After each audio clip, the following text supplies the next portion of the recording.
왜 내가 사면 떨어질까? 정말 누군가 보고 있는 걸까? 주식을 해본 사람이라면 한 번쯤은 이런 생각을 해봤을 겁니다. 이상하다. 내가 사기만 하면 떨어진다.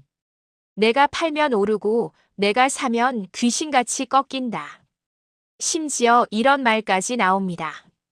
누가 내 계좌를 보고 있는 거 아니야? 웃자고 하는 말 같지만 이 감정은 꽤 진지합니다.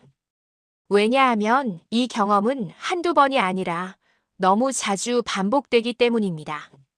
그리고 반복되는 손실은 결국 사람을 의심하게 만듭니다. 시장보다 종목보다 나 자신보다도 먼저 누군가를 의심하게 됩니다. 하지만 주식 전문가의 관점에서 분명히 말할 수 있습니다. 누군가 당신만을 보고 매매하는 일은 거의 없습니다. 그럼에도 불구하고 왜 이런 현상이 반복될까요? 답은 의외로 단순합니다. 시장이 당신을 노리는 게 아니라 당신이 항상 같은 위치에서 매수하기 때문입니다. 1. 내가 사면 떨어진다는 느낌의 정체. 이 현상은 착각이 아닙니다. 실제로 많은 개인 투자자들이 비슷한 가격대, 비슷한 타이밍에 들어옵니다. 그리고 그 지점은 시장 구조상 이렇게 정의됩니다. 오를 만큼 오른 뒤 이제 팔 사람은 팔고 살 사람만 남은 구간. 이 구간에서 가장 적극적으로 매수하는 존재가 누구일까요?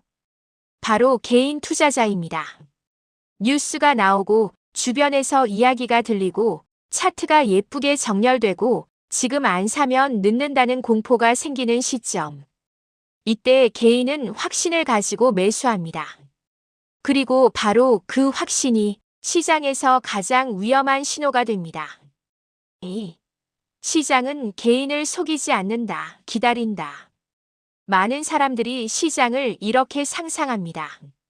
세력이 있고, 개인을 유인하고, 개인이 사면 던진다.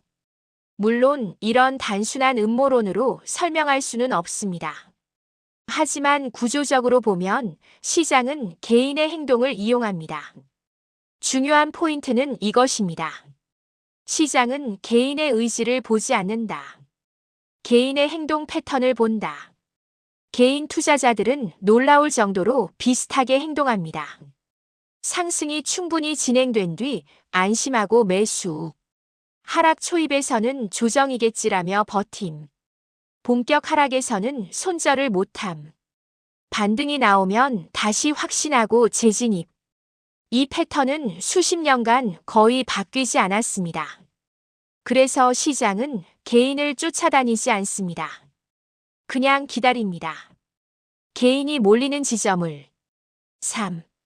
왜 항상 고점 근처에서 사게 될까? 이 질문의 핵심은 기술이 아니라 심리입니다. 사람은 불확실할 때는 행동하지 않습니다.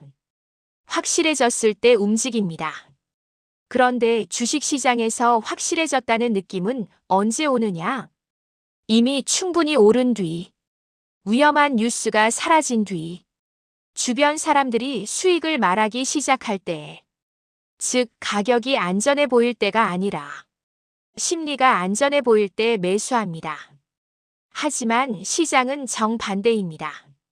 가장 안전해 보이는 순간이 가장 많은 물량이 정리되는 순간인 경우가 많습니다. 그래서 개인은 이렇게 느낍니다. 내가 사자마자 떨어졌다. 하지만 실제로는 떨어질 준비가 끝난 시점에 들어간 것에 가깝습니다. 4. 누가 들여다보고 있나? 라는 착각의 근원. 이 의심은 계좌가 아니라 자존감에서 시작됩니다. 연속된 손실을 겪으면 사람은 이렇게 생각합니다. 내가 이렇게까지 못할 리가 없는데. 너무 정확하게 반대로 가는데. 이건 실력이 아니라 뭔가 이상한데. 이때 나오는 방어기제가 바로 외부 요인입니다. 누군가 보고 있다. 개미는 다 털리게 되어 있다. 이 생각은 마음을 잠시 편하게 해줍니다. 실패의 원인을 나에게서 떼어내주기 때문입니다. 하지만 이 생각에 머무는 순간 투자는 더 이상 발전하지 않습니다. 왜냐하면 구조를 보지 않게 되기 때문입니다. 5. 진짜 문제는 매수 타이밍이 아니다. 대부분의 개인은 이렇게 말합니다. 내가 타이밍만 잘 잡았어도. 하지만 전문가의 시선에서 보면 문제는 타이밍이 아니라 조건입니다. 왜 그 종목을 샀는가?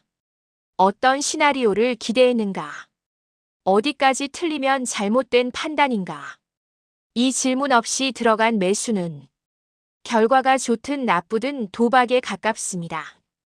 그래서 개인은 오르면 이유를 만들고 떨어지면 버티고 다시 오르면 안도하고 다시 떨어지면 분노합니다. 이 사이클에서 왜 내가 사면 떨어질까라는 질문은 끝없이 반복됩니다. 6. 시장은 확신을 가장 먼저 응징한다. 주식시장에서 가장 위험한 순간은 두려움이 아닙니다. 확신입니다. 이번엔 다르다. 여기서 더 빠질 수 없다. 이 정도면 바닥이다.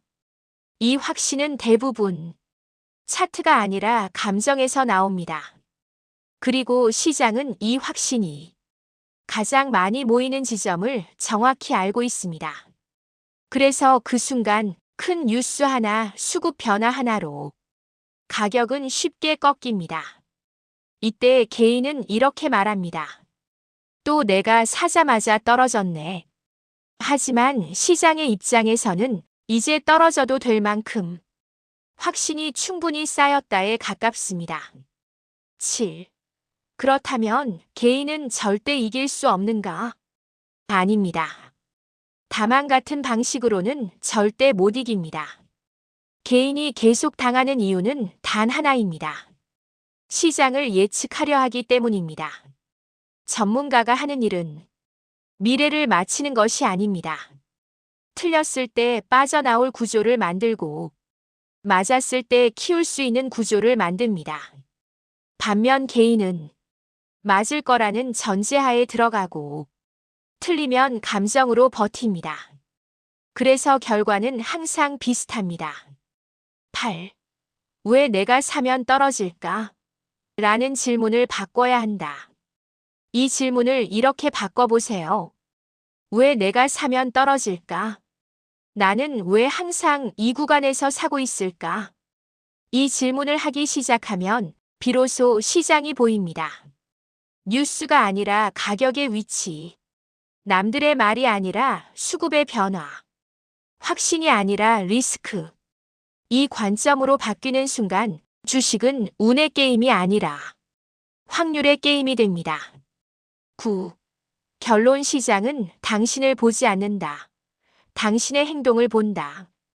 정리해 보겠습니다. 누군가 당신의 계좌를 보고 있지 않습니다. 시장은 개인을 미워하지도 않습니다.